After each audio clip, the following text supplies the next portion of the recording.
Hello everyone, नमस्कार। स्वागत है आपका लोधा जी क्लासेस के बीए प्लेटफॉर्म पर। दोस्तों, मॉडल पेपर ये आज सेकंड होने जा रहा है। इसका फर्स्ट पार्ट जो है हम पहले अपलोड कर चुके हैं, जिसमें लगभग हमने 100 क्वेश्चनों को डिस्कस किया था। दोस्तों, आज के सेकंड पार्ट में हम 70 क्वेश्चन अर्थात 70 क्वेश्चनों पर डिस्कस करेंगे, जो आपके एग्जाम के पॉइंट ऑफ व्यू से बहुत ज़्यादा इंपॉर्टेंट हो सकते हैं, बहुत ही ज़्यादा। ठीक है ना। चलिए तो शुरू करेंगे। दोस्तों, मैं आपको बता दूं कि सभी क्वेश्चन राजनीतिक विज्ञान से संबंधित है, बीए फर्स्ट ईयर के लिए राजनीतिक विज्ञान से संबंधित है। ठीक है। तो दोस्तों, इन्हीं क्वेश्चनों से अधिकतर एग्जाम में पूछे जाते हैं। चलिए, टाइम को वेस्ट ना करते हुए सीधे पढ़ते अपने सेशन में। ठीक है। चलिए, क्वेश्चन है दोस्तों। सबसे पहला क्वेश्चन जैसे कि आपको बताया मैंने, 70 क्वेश्चनों पर डिस्कस करना। दोस्तों, थोड़ा स्पीड से चलना पड़ेगा, नहीं तो बहुत ज़्यादा थोड़ा लेंदी क्लासेस हो सकती है।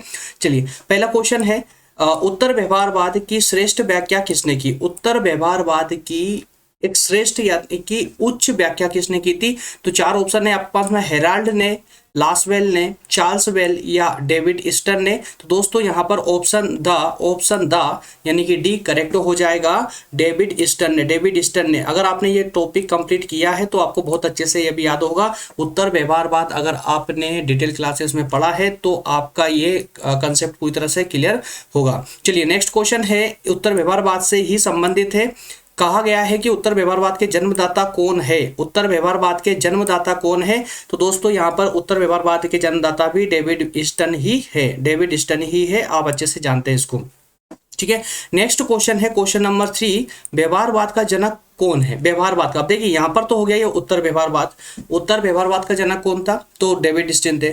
और वहीं व्यवहारवाद के जनक किसको बताएगा दोस्तों? तो व्यवहारवाद के जनक भी डेविड ईस्टन को ही बताया गया है। डेविड ईस्टन ही। तो व्यवहारवाद और उत्तर व्यवहारवाद दोनों को जन्म देने वाले अर्थात कि इनके जनक जो कहे जाते हैं वो डेविड ईस्टन ही है। नेक्स्ट क्वेश्चन पर बात करेंगे। नेक्स्ट क्वेश्चन है, निम्न में से उत्तर व्यवहारवाद का तत्व कौन सा नहीं है? चार ऑप्शन दिए गए, चारों में से आपको चुनना है जो उत्तर व्यवहारवाद का तत्व नहीं है। तो दोस्तों, प्रासंगिकता जो तत्व है, प्रासंगिकता उत्तर व्यवहारवाद का तत्व नहीं है, बल्कि क्रिया, परीक्षण और सुधार, ये तीनों ऑप्शन उत्तर व्यवहारवाद के ही तत्व कहे जाते हैं। ठीक है। चलिए, नेक्स्ट क्वेश्चन है, क्वेश्चन नंबर 5, व्यवहारवाद का आधार क्या है? व्यवहारवाद का आधार आपको बताना है कि व्यवहारवाद की जो गणना की गई है वो किन आधारों पर की गई है। तो उनमें से एक आधार आपको यहाँ पर चुनना है। तो अनुभववाद या समाजवाद, साम्यवाद या उदारवाद। तो दोस्तों, अनुभव पर ही व्यवहारवाद की गणना की गई है। व्यवहारवाद की जो अवधारणा जिस आधार पर जो है अवधारित किया गया है उसको, वो क्या है? अनुभव ही है, अनुभव। ठीक है ना। नेक्स्ट क्वेश्चन है, व्यवहारवाद का आधार, माफ करना, यहाँ पर एक गड़बड़ हो रही है। चलिए देखिए, तो व्यवहारवाद का आधार क्या है? तो व्यवहारवाद का आधार बड़ी इकाई, लघु एवं बड़ी इकाई और उपरोक्त में से कोई नहीं। तो इसका आंसर दोस्तों आ हो जाएगा। आंसर ऑप्शन ए करेक्ट हो जाएगा, बड़ी इकाई, क्योंकि ये व्यवहारवाद जो है बड़ी इकाई है। इसके अलावा जितने भी पार्ट्स इस व्यवहारवाद उत्तरवाद के जो पाए गए हैं वो इसके ही अंग माने जाते हैं। ठीक है। इस कारण से इसे एक बड़ी इकाई के रूप में जाना जाता है। ठीक है। नेक्स्ट क्वेश्चन है, निम्न में से कौन सा व्यवहारवाद से संबंधित नहीं है?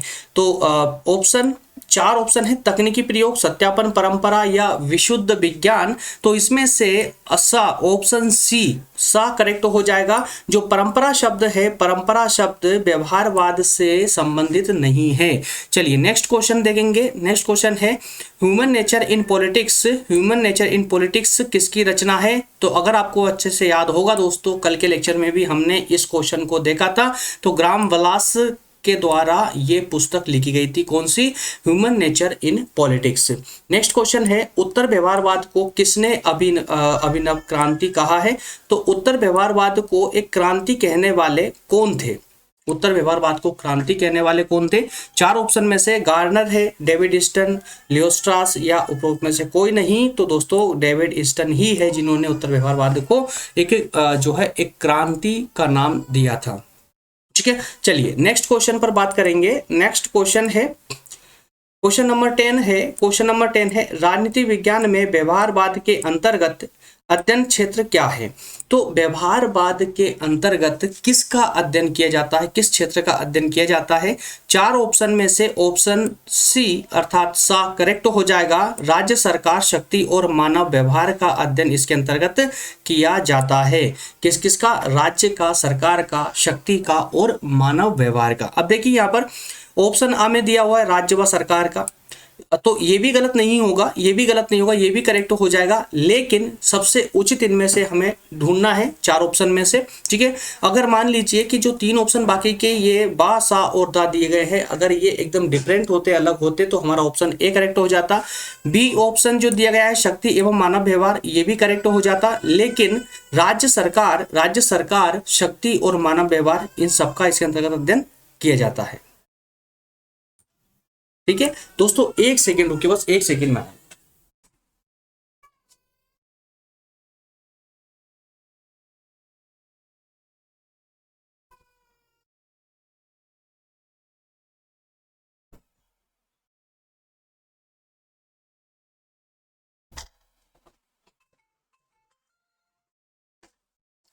चलिए तो नेक्स्ट क्वेश्चन देखेंगे, क्वेश्चन नंबर 11। क्वेश्चन नंबर 11 है अप्रासंगिकता सुनिश्चितता से अस्पष्ट होना, काम बुरा था, यह संबंधित है। देखिए अप्रासंगिकता सुनिश्चितता से अस्पष्ट होना, काम बुरा था, यह संबंधित किससे संबंधित है। ये व्यवहारवाद, उत्तर व्यवहारवाद या प्रत्यक्षवाद या नव प्रत्यक्षवाद। तो दोस्तों ये व्यवहारवाद से संबंधित है। ठीक है, नेक्स्ट क्वेश्चन है प्रासंगिकता के सिद्धांत। प्रासंगिकता के सिद्धांत का संबंध किसके साथ है। चार ऑप्शन दिए गए हैं, चारों ऑप्शन में से आपको चुनना है एक ऑप्शन, अर्थात कि व्यवहारवाद। ऑप्शन के अनुसार व्यवहारवाद के साथ ही प्रासंगिकता के सिद्धांत का संबंध, डायरेक्टली संबंध पाया जाता है। नेक्स्ट क्वेश्चन है क्वेश्चन नंबर 13। लोक के अनुसार मानव स्वभाव से ऑप्शन ए अहंवादी है, झगड़ालू है, असामाजिक है या सामाजिक एवं विवेकी है। तो सामाजिक एवं विवेकी है, तो इसका पूरा कथन हो जाएगा कि लोक के अनुसार जो मानव स्वभाव से सामाजिक एवं विवेकी है, जो संबंध है वो कैसा है, सामाजिक और विवेकी है। ठीक है, नेक्स्ट क्वेश्चन है व्यक्तिवाद इस नाम से भी जाना जाता है। व्यक्तिवाद इस नाम से भी जाना जाता है, तो किस नाम से जाना जाता है। चार ऑप्शन में से ऑप्शन ए करेक्ट हो जाएगा, लेसेज फेयर के द्वारा। लेसेज फेयर के नाम से भी जाना जाता है कौन, व्यक्तिवाद जो है लेसेज फेयर के नाम से भी जाना जाता है। नेक्स्ट क्वेश्चन नंबर 15 है व्यवहारवाद को 20वीं सदी की दुखांत घटना किसने कहा था। व्यवहारवाद को 20वीं सदी की एक दुखांत घटना अर्थात कि एक दुखद घटना किसने कहा था। तो दोस्तों यहाँ पर अर्नाल्ड वेस्ट ने कहा था। अर्नाल्ड वेस्ट ने क्या कहा था कि जो व्यवहारवाद है वो 20वीं सदी की सबसे दुख भरी घटना है, सबसे दुखी घटना है, दुखांत घटना है। ठीक है, चलिए नेक्स्ट क्वेश्चन है क्वेश्चन नंबर 16। निम्नलिखित में से कौन सा अभिकथन सत्य नहीं है। इसमें से आपको देखो चार ऑप्शन दिए गए, इनमें से एक गलत ऑप्शन चुनना है। तीन ऑप्शन सही होंगे, एक ऑप्शन गलत होगा, वो गलत ऑप्शन ही हमारा यहाँ पर आंसर होगा। ऑप्शन एक है, फर्स्ट है, उत्तर व्यवहारवादी राजनीतिक सिद्धांत मूल्य और तथ्य में परस्पर संबंध स्थापित करता है। तो देखिए ये तो बिल्कुल करेक्ट हो जाएगा कि जो उत्तर व्यवहारवादी है वो राजनीतिक सिद्धांत मूल्य तथा मूल्य और तथ्य में परस्पर संबंध स्थापित करता है, ये करेक्ट हो जाएगा। ऑप्शन बा है उत्तर व्यवहारवादी राजनीतिक सिद्धांत सजाति केंद्रित होता है, ये भी करेक्ट है। जबकि ऑप्शन जो सा है ये गलत हो जाएगा। क्यों गलत होगा, देखिए उत्तर व्यवहारवादी राजनीतिक सिद्धांत का कार्य और प्रासंगिकता से संबंध होता है। तो प्रासंगिकता तो ठीक है, परंतु कार्य से संबंध, कार्य का जो उत्तर व्यवहारवादी सिद्धांत है ये कार्य से संबंधित नहीं होता है। इस कारण से ये गलत हो जाएगा और यही हमारा आंसर हो जाएगा। ठीक है, नेक्स्ट क्वेश्चन है उत्तर व्यवहारवाद के जन्मदाता कौन थे। तो ये हम देख चुके हैं, डेविड स्टन थे। निम्न कथन किसका है। ये जो कथन दिया गया है यहाँ पर एक कथन है, एक लेख है, इसमें बताना है आपको कि ये कथन किसके द्वारा दिया गया था। तो राजनीतिक सिद्धांत एक राजनीतिक चेतना चाहते हैं। ये उन लोगों के लिए नहीं है जो अपने रहने वाले विश्व के बारे में गहराई से सोचने में असमर्थ है। तो ये ऑप्शन, ये जो कथन था दोस्तों, ये दिया था हैकर ने। किसने दिया था? हैकर ने। ठीक है, नेक्स्ट क्वेश्चन, राजनीति में व्यवहारवादी आंदोलन का बौद्धिक पिता किसे माना जाता है? तो जो व्यवहारवादी आंदोलन चला था, इसमें बुद्धिमान अर्थात इसे बौद्धिक पिता अर्थात इसको की जो है बुद्धि देने वाले किसको माना जाता है कि किसने इनको एक सही उचित रास्ता बताया था? तो वो थे Charles E मेरियम। Charles E Marrion, इसलिए ऑप्शन बी करेक्ट हो जाएगा। ठीक है, क्वेश्चन नंबर 20, व्यवहारवादी अध्ययन पद्धति का प्रारंभ हुआ।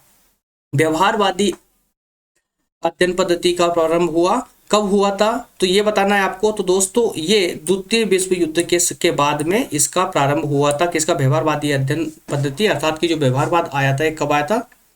दूसरे सेकेंड वर्ल्ड वॉर के बाद में। ठीक है, चलिए नेक्स्ट क्वेश्चन है क्वेश्चन नंबर 21, व्यवहारवाद की कितनी आधारशिलाओं का डेविड ईस्टन ने वर्णन किया? व्यवहारवाद की कितनी आधारशिला? तो देखिए, अब ये तो पता ही आपको कि व्यवहारवाद का जो अध्ययन करने वाले कौन है? डेविड ईस्टन है। तो डेविड ईस्टन ने इसमें कितनी आधारशिलाओं का अध्ययन किया है, तो ये बताना है आपको। तो यहाँ पर इन्होंने आठ जो है आधारशिलाओं का अध्ययन किया था। नेक्स्ट क्वेश्चन है, अमेरिका का वह प्रसिद्ध विश्वविद्यालय जिसे व्यवहारवाद के अध्ययन का केंद्र माना गया है, तो अमेरिका में वो कौन सा विश्वविद्यालय है जिसे व्यवहारवाद का केंद्र माना गया था? तो यहाँ पर दोस्तों ऑप्शन में है आपका शिकागो। शिकागो ही वह विश्वविद्यालय है जिसे व्यवहारवाद के अध्ययन का केंद्र माना गया था। ठीक है, चलिए नेक्स्ट क्वेश्चन है, व्यवहारवादी राजनीति विज्ञान की नींव डालने वाले अग्रणी विद्वान कौन थे? तो Arthur Bentley, Charles मेरियम। Right option पे चलते हैं दोस्तों, ऑप्शन ए ही करेक्ट हो जाएगा। आर्थर बेंटले और चार्ल्स मेरियम ही वो विद्वान थे जिन्होंने व्यवहारवादी राजनीति विज्ञान की नींव डाली थी। ठीक है, नेक्स्ट क्वेश्चन, क्वेश्चन नंबर 24, उत्तर व्यवहारवाद क्रांति अध्ययन पद्धति के विरुद्ध हुई। उत्तर व्यवहारवाद की जो क्रांति थी वो किस अध्ययन पद्धति के विरुद्ध में हुई थी? तो दोस्तों ये हुई थी वैज्ञानिक अध्ययन पद्धति के विरुद्ध में, वैज्ञानिक अध्ययन पद्धति के विरुद्ध में।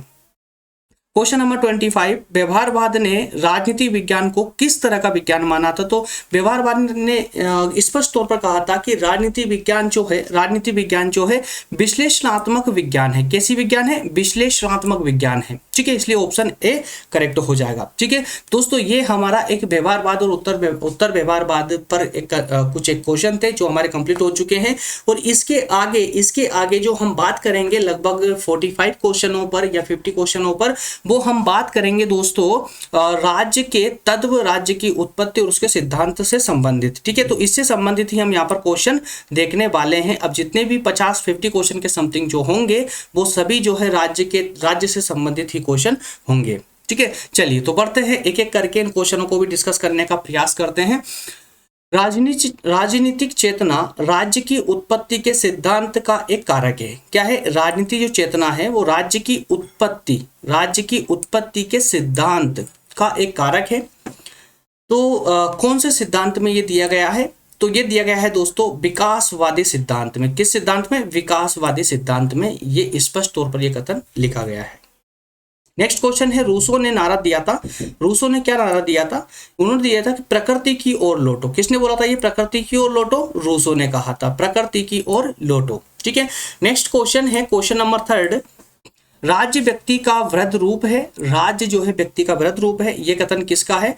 तो ये कथन जो है दोस्तों प्लेटो ने कहा था। और प्लेटो ने क्यों कहा था ऐसा? क्योंकि उन्होंने जो है इस प्रकार से कहा था कि जो राज्य है कुछ व्यक्तियों से मिलकर बनता है। राज्य कुछ व्यक्तियों से मिलकर बनता है, इसी कारण से व्यक्तियों का एक बड़ा रूप कौन हो जाएगा? राज्य हो जाएगा। और ये प्लेटो ने कहा था। ये बहुत इंपॉर्टेंट क्वेश्चन है दोस्तों, इनको बिल्कुल भी स्किप ना करें, बिल्कुल भी स्किप ना करें। एक एक क्वेश्चन बहुत इंपॉर्टेंट होने जा रहे हैं। एग्जाम देखिए, आप सभी को पता है कि इस बार एग्जाम 90% जो चांसेस है हमारे वो ऑब्जेक्टिव, टोटल क्वेश्चन ऑब्जेक्टिव में आने की संभावना है। ऑब्जेक्टिव फॉर्मेट में, वस्तुनिष्ठ प्रश्नों के फॉर्मेट में ही आपसे एग्जाम लिया जाएगा इस बार। इस कारण से दोस्तों एक एक क्वेश्चन यहाँ पर टॉपिक से संबंधित एक एक क्वेश्चन आपके लिए इंपॉर्टेंट हो जाता है। और देखिए, जब भी पूरे टॉपिक से संबंधित सभी क्वेश्चन हमको याद रहते हैं ना, तो जब दोस्तों कहीं पर कोई उलझन होती ही नहीं है। है ना। चलिए नेक्स्ट क्वेश्चन पर बात करेंगे। मॉडर्न स्टेट के लेखक, ये बुक है दोस्तों मॉडर्न स्टेट, इसके लेखक कौन थे? तो इसके लेखक मैकाइवर है, हर कोई जानता है मैकाइवर ने ही ये किताब लिखी थी। चलिए नेक्स्ट क्वेश्चन पर बात करेंगे। नेक्स्ट क्वेश्चन है हमारा कि सामाजिक समझौते का सिद्धांत जो है वो किससे संबंधित है? तो दोस्तों ये जो है राज्य की उत्पत्ति से संबंधित है। सामाजिक समझौते का सिद्धांत राज्य की उत्पत्ति को लेकर के ही दिया गया था। क्वेश्चन नंबर 6 है, प्राकृतिक अवस्था में मनुष्य का जीवन निर्धन, कुत्सित और पशुतुल्य या अल्पकालिक था। यह किसका कथन था? तो ये कथन किसने दिया था? ये कथन दिया था दोस्तों रूसो ने ही ये कथन दिया था। क्वेश्चन नंबर 7 है, कल्याणकारी राज्य की अवधारणा अनिवार्यता एक विश्लेषण है। कल्याणकारी राज्य की जो धारणा है वो एक विश्लेषण है, अनिवार्य विश्लेषण है। ये कथन जो है देखिए इस प्रकार से उदारवाद तथा समाजवाद का ये कथन था। यह कहे कि उदारवाद और समाजवाद से संबंधित था ये कथन। ठीक है। क्वेश्चन नंबर 8 है, राज्य की उत्पत्ति का वह सिद्धांत जो ये मानता है कि राज्य विकास की धीमी प्रक्रिया का परिणाम है, ये जाना जाता है विकासवादी सिद्धांत के नाम से। किसके नाम से? विकासवादी सिद्धांत के नाम से। चलिए नेक्स्ट क्वेश्चन देखेंगे। क्वेश्चन नंबर 9 है, निम्न में से कौन एक राज्य का आवश्यक तत्व नहीं है? तो दोस्तों जनसंख्या, सरकार और संप्रभुता ये तो बिल्कुल राज्य के अंग है तीनों, लेकिन पंथ निरपेक्षता जो है राज्य का अंग नहीं है। क्वेश्चन नंबर 10 है, अरस्तु के अनुसार राज्य एक क्या है? वही एक प्राकृतिक संस्था है। किसके अनुसार? अरस्तु के अनुसार राज्य एक प्राकृतिक संस्था है। ठीक है। क्वेश्चन नंबर 11 है, निम्न में से किसके द्वारा ये कहा गया है कि राज्य परिवार का विस्तार है? राज्य परिवार का विस्तार है, तो ये किसने कहा था? ये अरस्तु ने ही कहा था। ठीक है। चलिए पावर नामक पुस्तक किसके द्वारा लिखी गई थी? पावर जो पुस्तक लिखी हुई है जो राजनीति विज्ञान से संबंधित है वो किसके द्वारा लिखी गई दोस्तों? ये आपको बताना है। तो ये लिखी गई थी बर्ट्रैंड रसेल के द्वारा, तो इसलिए ऑप्शन बी करेक्ट हो जाएगा। चलिए नेक्स्ट क्वेश्चन पर मूव करेंगे। नेक्स्ट क्वेश्चन है, निम्न में से कौन राज्य नहीं है? संयुक्त राज्य अमेरिका, भारत, संयुक्त राष्ट्र संघ या फ्रांस? तो हर कोई जानता है भाई संयुक्त राज्य अमेरिका क्या है? एक राज्य है, मतलब देश है, एक राज्य है। भारत भी एक राज्य है, फ्रांस भी एक राज्य है, क्योंकि यहाँ पर सरकार है, संप्रभुता है, जनसंख्या है ना, स्वतंत्रता है, सब कुछ है, इस कारण से ये राज्य है। लेकिन संयुक्त राष्ट्र संघ जो है कोई राज्य नहीं है, बल्कि कुछ राज्यों के द्वारा मिलकर बनाई गई एक संस्था है। ठीक है। चलिए नेक्स्ट क्वेश्चन है, निम्न में से किसने ये कहा कि राज्य का एक दिन लोप हो जाएगा? राज्य का एक दिन लोप यानी कि विलुप्त हो जाएगा, राज्य एक दिन समाप्त हो जाएगा। किसने कहा था? तो ये कार्ल मार्क्स ने कहा था, ये कार्ल मार्क्स का कथन था। ठीक है। क्वेश्चन नंबर 15 पुलिस राज्य की अवधारणा संबंधित है। किससे संबंधित है भाई? देखिए ऑप्शन बी करेक्ट है, आदर्शवादियों से। तो पुलिस राज्य की जो अवधारणा है वो आदर्शवादियों से संबंधित है। क्वेश्चन नंबर 16 देखेंगे, निम्न में से किसने कहा था? ये किसका कथन था कि एक नगर की स्थापना भूमि के बिना संभव है? एक नगर की स्थापना भूमि के बिना संभव है, लेकिन ईश्वर में विश्वास के बिना राज्य की स्थापना नहीं हो सकती। तो ये कथन दिया था प्लूटार्क ने। ये कथन किसने दिया था? प्लूटार्क ने। नाम याद रखेंगे आप लोग। चलिए नेक्स्ट क्वेश्चन देखेंगे। नेक्स्ट क्वेश्चन है, निम्न में से किसने कहा कि प्राकृतिक अवस्था में प्रत्येक व्यक्ति का युद्ध प्रत्येक व्यक्ति के साथ था? प्राकृतिक अवस्था में, तो ये कथन था होब्स का। होब्स ने ही कहा था कि प्राकृतिक अवस्था में प्रत्येक व्यक्ति का युद्ध प्रत्येक व्यक्ति के साथ था। क्वेश्चन नंबर 18 देखेंगे, निम्न में से किसने कहा कि राज्य क्रमिक विकास से उदित एक ऐतिहासिक संस्था है? तो ये कथन दोस्तों गार्नर के द्वारा दिया गया था। आप में से हर कोई इस कथन को जानता है। चलिए नेक्स्ट है, निम्न में से कौन इस मत का है कि रक्त संबंध समाज को जन्म देता है और कालांतर में समाज राज्य को? तो ये कथन किसने कहा था कि जो रक्त संबंध है वो समाज को जन्म देते हैं और आगे चल कर के समाज जो है राज्य को जन्म देती है? तो ये कथन था दोस्तों मैकाइवर के द्वारा कहा गया था, इसलिए ऑप्शन आ करेक्ट हो जाएगा। नेक्स्ट क्वेश्चन है, नगर राज्य शब्द आमतौर पर किससे संबंधित है? नगर राज्य शब्द, तो दोस्तों ये प्राचीन यूनान से संबंधित है, इसलिए ऑप्शन बी करेक्ट हो जाएगा। ठीक है, प्राचीन यूनान से संबंधित था ये। चलिए नेक्स्ट क्वेश्चन है, अतिरिक्त मूल्य का सिद्धांत किससे संबंधित है? आपको बताना है अतिरिक्त मूल्य का सिद्धांत किससे से संबंधित है?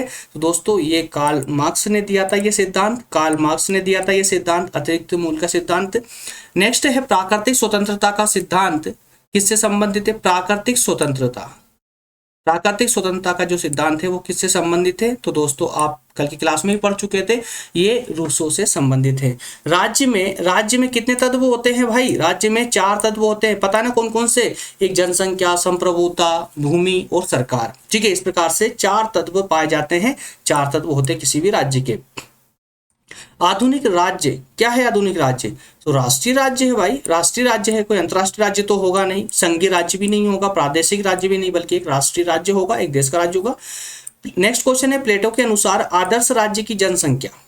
एक प्लेटो ने एक आदर्श यानी कि एक सही, एक उचित राज्य की मैक्सिमम कितनी जनसंख्या होना चाहिए उस पर उन्होंने गणना की थी। तो उसके अनुसार प्लेटो के अनुसार 5040 जनसंख्या होना चाहिए, इसलिए ऑप्शन ब या बी करेक्ट हो जाएगा। नेक्स्ट है, राज्य का अस्तित्व जीवन के लिए है और इसकी निरंतरता सदजीवन के लिए है, किसने दिया था ये कथन? तो ये भी अरस्तु के द्वारा दिया गया एक कथन था। नेक्स्ट है, लोक किसके समर्थक हैं? लोक जो समर्थक है किसका समर्थन करते हैं? तो संवैधानिक राजतंत्र का। किसका? संवैधानिक राजतंत्र का समर्थन करते हैं कौन? लोक। नेक्स्ट क्वेश्चन है, निम्न में से किसने राज्य को एक निश्चित भूभाग के राजनीतिक दृष्टि से संगठित लोगों के रूप में परिभाषित किया है? तो ब्लंशली ने दोस्तों, ब्लंशली नाम भी अजीब वगैरह रहते हैं यार, ब्लंशली है ना, ब्लंशली ने ही ये कथन कहा था कि राज्य को जो है एक निश्चित भूभाग के राजनीतिक दृष्टि से संगठित लोगों के रूप में होना चाहिए, है ना। नेक्स्ट है, निम्न में से राज्य के सावयवी सिद्धांत का प्रथम प्रतिपादक कौन है? तो राज्य का एक सिद्धांत था सावयवी सिद्धांत, तो इसका प्रथम प्रतिपादक कौन था? तो दोस्तों वो स्पेंसर था, इसलिए ऑप्शन ब करेक्ट हो जाएगा। ठीक है, क्वेश्चन नंबर 30 है, उदारवादी सिद्धांत का मूल तत्व क्या है? तो व्यक्तिगत स्वतंत्र, मिश्रित अर्थव्यवस्था, धर्मनिरपेक्षता या समानता। तो दोस्तों ये उदारवादी सिद्धांत की सबसे बड़ा तत्व है समानता, इसलिए ऑप्शन द करेक्ट हो जाएगा। नेक्स्ट है, रूसो की सामान्य इच्छा क्या थी? तो सभी की इच्छा। रूसो की सामान्य इच्छा क्या थी? सभी की इच्छा, इसलिए ऑप्शन ब करेक्ट हो जाएगा। नेक्स्ट है, संप्रभुता या प्रभुसत्ता, दोनों का अर्थ एक ही होता है, ठीक है ना। तो प्रभुसत्ता के एक तत्ववादी सिद्धांत का प्रतिपादन निम्न में से किसने किया? तो ये दोस्तों ऑस्टिन ने किया था, आप सभी जानते हैं। ठीक है, नेक्स्ट क्वेश्चन है, नेक्स्ट क्वेश्चन अब ज्यादा नहीं बचा दोस्तों, ओनली 45 तक और हमें करना है, ज्यादा नहीं है, डोंट वरी, बस क्लास एंड होने वाली है। चलिए नेक्स्ट क्वेश्चन है, निम्न में से कौन आत्मरक्षा का अधिकार को व्यक्ति का प्राकृतिक अधिकार मानता है? तो आत्मरक्षा का जो अधिकार है वो प्राकृतिक अधिकार है, ऐसा किसने कहा था? तो ये दोस्तों होब्स ने कहा था। ये होब्स का कहना था कि व्यक्ति को अपनी आत्मरक्षा, सेल्फ डिफेंस का जो अधिकार संविधान हमें देता है वो हमारा जो है प्राकृतिक अधिकार है, ये होब्स ने कहा था। नेक्स्ट है, निम्नलिखित राजनीतिक सिद्धांतों में से कौन राज्य को एक आवश्यक बुराई समझता है?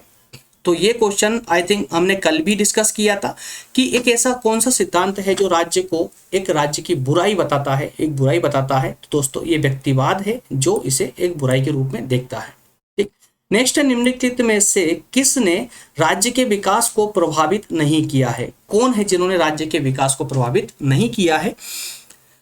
राजनीतिक चेतना, राजनीतिक दल, रक्त संबंध या धर्म। तो दोस्तों यहाँ रक्त संबंधों ने राज्य को किसी भी प्रकार से प्रभावित नहीं किया, बल्कि राजनीतिक चेतना ने, राजनीतिक दलों ने या धर्म ने, इन सब ने राजनीति को अर्थात राज्य को प्रभावित किया है, राज्य के विकास को प्रभावित किया है। नेक्स्ट क्वेश्चन है, राज्य की उत्पत्ति के संबंध में निम्न में से कौन सा सिद्धांत प्राचीनतम है अर्थात पुराना है? तो राज्य की उत्पत्ति से संबंधित सबसे प्राचीन, सबसे पुराना सिद्धांत आपको बताना है। कौन सा सिद्धांत है दोस्तों? तो ये सबसे पुराना सिद्धांत जो है वो देवीय उत्पत्ति का सिद्धांत माना जाता है, ना कि शक्ति का सिद्धांत, ना पितृसत्तात्मक सिद्धांत और ना ही सामाजिक समझौते का सिद्धांत, बल्कि देवीय उत्पत्ति का सिद्धांत ही राज्य की उत्पत्ति के सिद्धांत का सबसे पुराना सिद्धांत है। ठीक, नेक्स्ट है, राज्य की उत्पत्ति के संदर्भ में सबसे स्वीकृत सिद्धांत कौन सा है?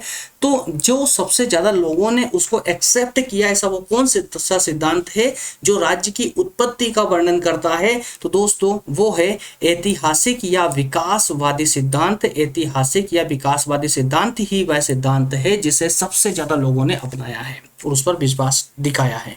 ठीक, नेक्स्ट क्वेश्चन है सामाजिक समझौता सिद्धांत के 3 प्रमुख व्याख्याता कौन थे?